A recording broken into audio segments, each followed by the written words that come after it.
Hold on a minute. That kind of went by very fast. You were the underdogs, and what happened? And then we were just successful. We did And you well. won the cup. This is my advice to all the parents who are here. Allow your kids to play whatever they want to play. You never know what will really motivate them to find a sport of their own choice. I think, first of all, we need to make a change at the policy level. We need to make sports as curriculum or part of education so that it becomes a way of life. A country of 1 billion people and we can't get a medal? There's something that we are not doing right.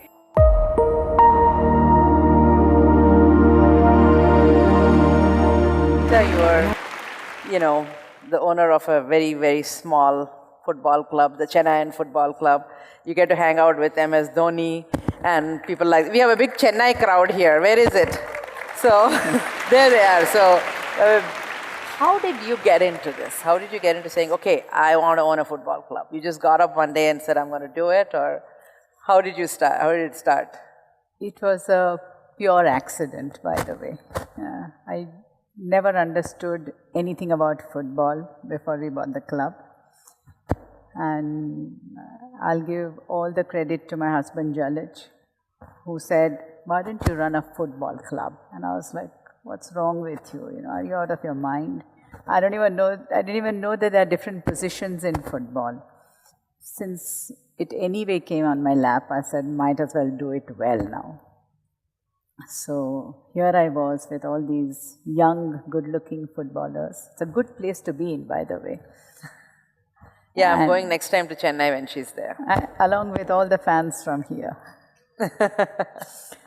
So I said, now let me have a 101 course on football, understand how it works. And we were the last team to kind of get, the franchisee. So we were the underdogs. Year 1 we reached the finals. Year 2 we won the cup. So one of the most successful clubs. Okay, now just hold on a minute. That kind of went by very fast. You were the underdogs, and what happened? And then we were just successful. We did and you well. won the cup. Yes. Okay, so not bad for somebody who started not knowing football, not knowing positions, owning a team, and winning the title. So that's because good. I wasn't playing. Doesn't matter. Take all the credit if you can. Thanks.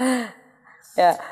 So, it's sort of, you have now, established yourself into it. And then you said, okay, football. Now I want to get into table tennis. So it's a whole new league that was started last year, So tell me a little bit about what was your experience of starting a whole league? So, well, in football, we were the ones throwing our weight around and bullying the central team of ISL by saying you guys are not providing this for us in the league and, creating all sorts of problems. But when it came to table tennis, I owned the league. So we were at the receiving end, you see. Okay. So for table tennis, India as a country really enjoyed the glory for longest of time. And then suddenly in last 1 decade, I don't know what happened. So we said we'll start a league. But just doing a league by itself is not enough. So we said we'll do an international league. We do city-based leagues. So we started in Mumbai. And last weekend, we did it in Tamil Nadu as well. And apart from doing the league where we have the top 50 ranked players of the world, along with the top 12 players of India, we said we'll do a school program, which we successfully run for last 3 years in 28 states in our country. We are also starting the school games this year, where we will have participation of 25 states. We support all the national ranking and the national championships of India in table tennis.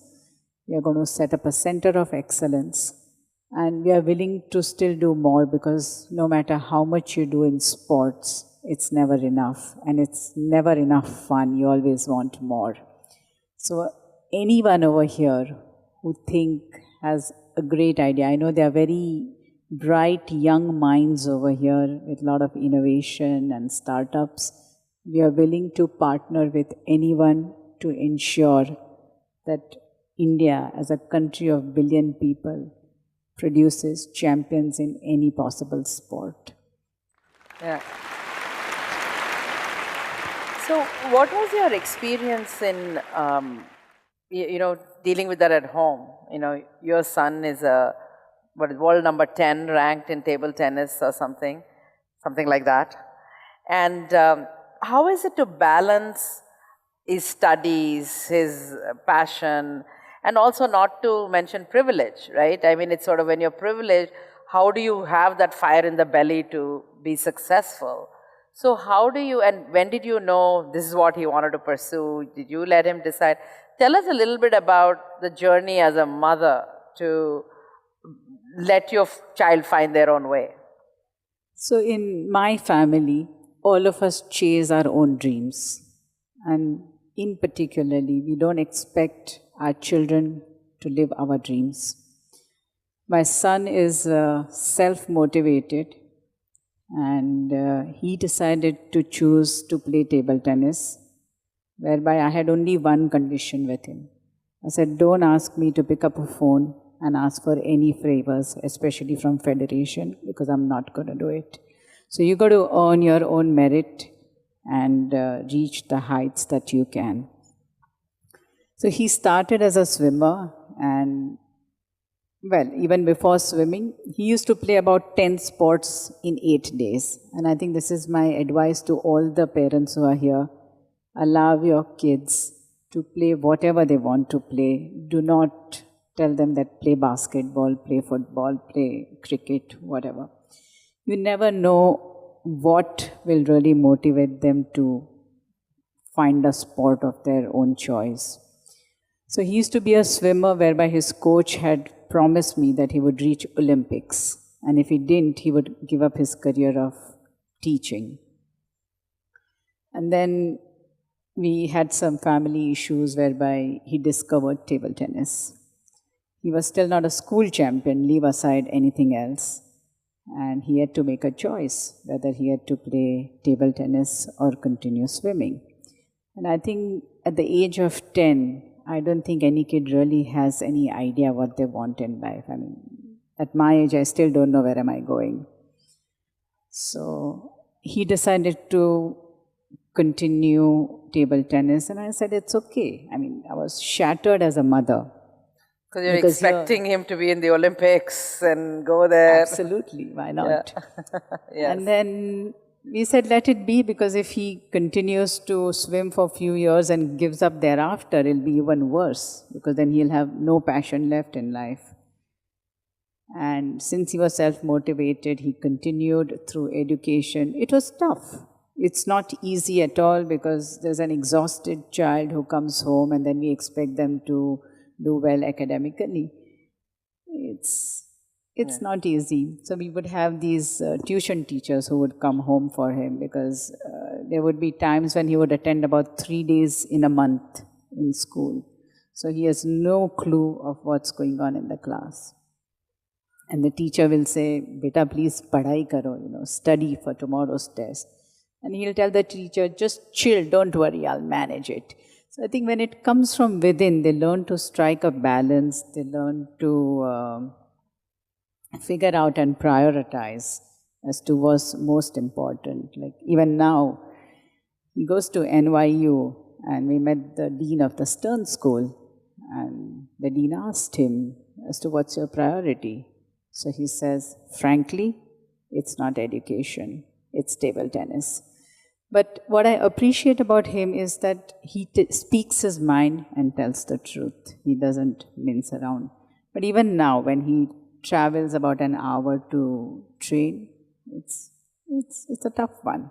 Yeah. But when there's a will, there's a way. Yeah. I have to tell you this aside story of my friends, my staff. They always tell me that when you want to meet somebody, you should Google them. You should know who they are, which I'm terrible at.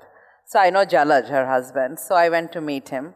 And then she joined us, we were having breakfast, and I'm talking about my son wants to play football, I have no idea what to do, he's not interested in education, education is so much important. So she's like, what is your opinion about sport? I mean, I have no idea what she does, right?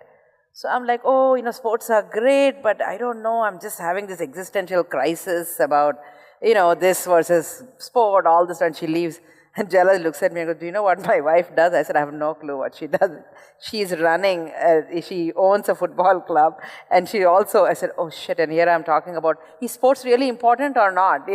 So sometimes it helps to Google the person before you go meet them. So just FYI. But luckily we got along very well after that, thank God. We're still friends.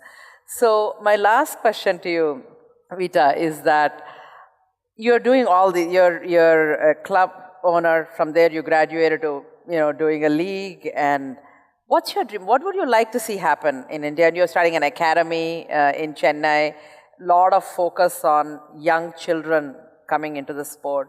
So what's your dream for India? We are talking about pole vaults, leapfrogs, where should India go? I think, first of all, we need to make a change at the policy level.